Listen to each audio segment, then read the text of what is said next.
Сабақтың тақырыбы қандай денелер жарық өткізеді. Мақсаты кейбір денелердің жарық өткізгіштік қасиетін зерттеу.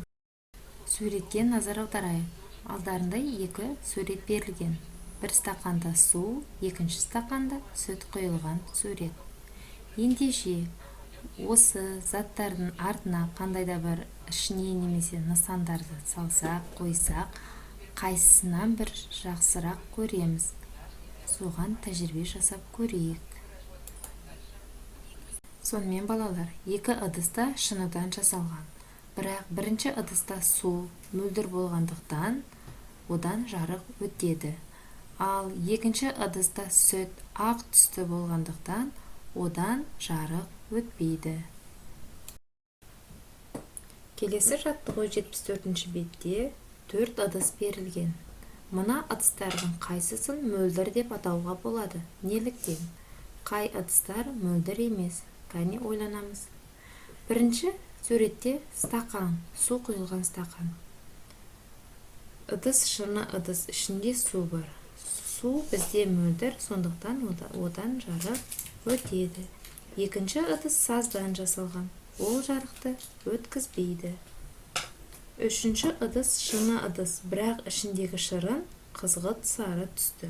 Сондықтан одан жарық өтпейді.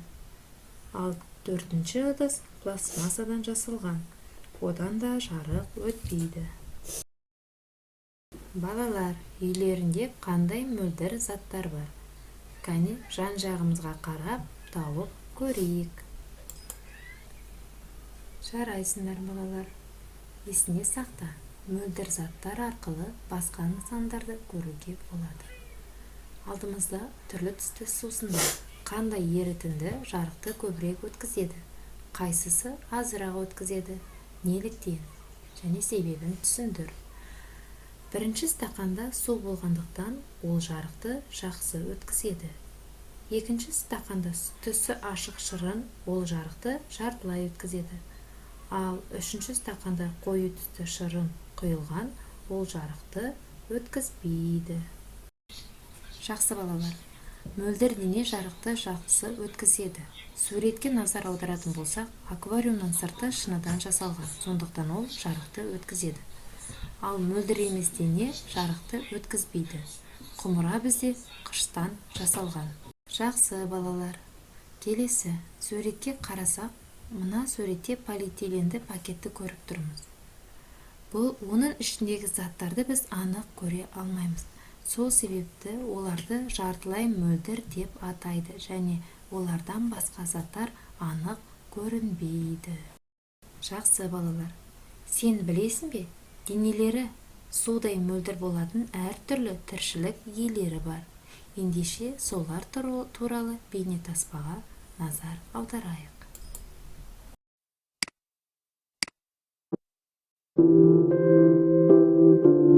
Шыны 8 аяқ.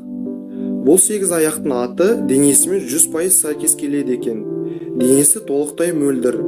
Ішкі құрылыстардың кейбіреулерін санамағанда, оның бояғыш пигменттері мүлде жоқ. Мөлдірлігі соншалық, оның ас қорыту жүйесі мен аса үлкен көлемінен ерекшеленетін миын байқауға болады. Сальпа маджоре. Суды өзінің ас қорыту жүйесі арқылы өткізе отырып, фитопланктондармен қоректенетін және мұхит бетімен қозғалатын сальпалардың бір түрі. Қараңғы түскен кезде симбиотикалық бактериялардың арқасында жарқырайды. Шыны жайын. Азиялық мөлдір жайын әлемдегі бізге белгілі омыртқалардың ішінде ең мөлдірі болып есептеледі. Балық Таиланд, Малайзия мен Индонезия жағалауларының бойын мекендейді. Кранхиттер. Шыны кальмарлар атымен белгілі кранхиттердің 60-қа жуық түрі бар. Олар өмірлерінің көп бөлігін таяз суда күннің көзі жақсы түсетін жерлерде өткізеді. Себебі олардың мөлдір сыртқы келбеттері мұндай таяз суда мүлде көрінбейді. Мнемиопсис. Мнемиопсис доғал әрі мөлдір дене бітімдерімен ерекшеленеді. Олардың айдарлары кемпір қосақ түстерімен жанады. 1999 жылы Волга-Дон каналы арқылы Каспийге өткен мнемиопсис тез арада көбейіп, майшабақтардың популяциясын 80%-ға қысқартты. Ол дегеніміз 200.000 тонна. Майшабақтармен қоректенетін мөрлердің де саны азая бастады. 2003 жылы мнемиопсистер 1 куб метрге 320-ға дейін көбейді. Тіпті түнде Каспий суы кемпір қосақ түстерімен жана бастаған. Мөлдір теңіз қияры. Бұл өзгеше тіршілік иесі мұхит түбімен жорғалап, су түбіндегі өз үшін құнарлы заттармен қоректенеді. Қармауыштары қысқа болғандықтан қиярдың қозғалыс жылдамдығы өте баяу, минутына 2 сантиметр ғана. Ақ қанды балықтар. Қалтырауын мұз балығы ретінде де белгілі ақ қанды балықтар Антарктидада мекендейді. Және қаны мен денелері түссіз болғандықтан, олардың сыртқы көріністері де түссіз болады. Мұз балық қызыл қан жасушалары мен гемоглобин ақуызы жоқ жалғыз омыртқалы болып табылады. Гретта Отто. Түссіз көбелек ретінде де белгілі бұл тіршілік иесі Колумбия, Боливия мен Эквадор ормандарында мекендейді. Қанаттарының мөлдірлігі соншалық, қарасан ар жағындағы заттарды көруге болады. Шыны бақа. Шыны бақалардың бірнеше түрі бар. Олардың барлығы Оңтүстік Американың тропиктік ормандарында мекендейді. Олар қозғалмай отырғанда айналасындағы жыртқыштар үшін мүлде көрінбейтігімен ерекшеленеді. Апистапрок балығы. Бұл балықтың көздері жарыққа өте сезімтал болып келеді.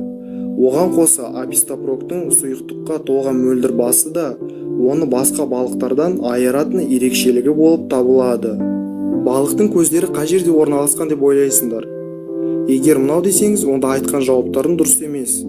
Өйткені ол көз емес, ол балықтың сезу түйсіктері. Ал мына жасыл түсті линзалар мен кемкерлеген құрылыс балықтың көзі болып табылады екен. Жақсы балалар, бүгін сендер қандай денелер жарық өткізетінін білдіңдер. Үйге тапсырма. Ауа райы ашық кезде алыстағы заттарды анық көреміз, ал тұман түскен кезде неліктен айналаны көруіміз нашарлайды. Және де оқулықтан 74-75 бетті оқу.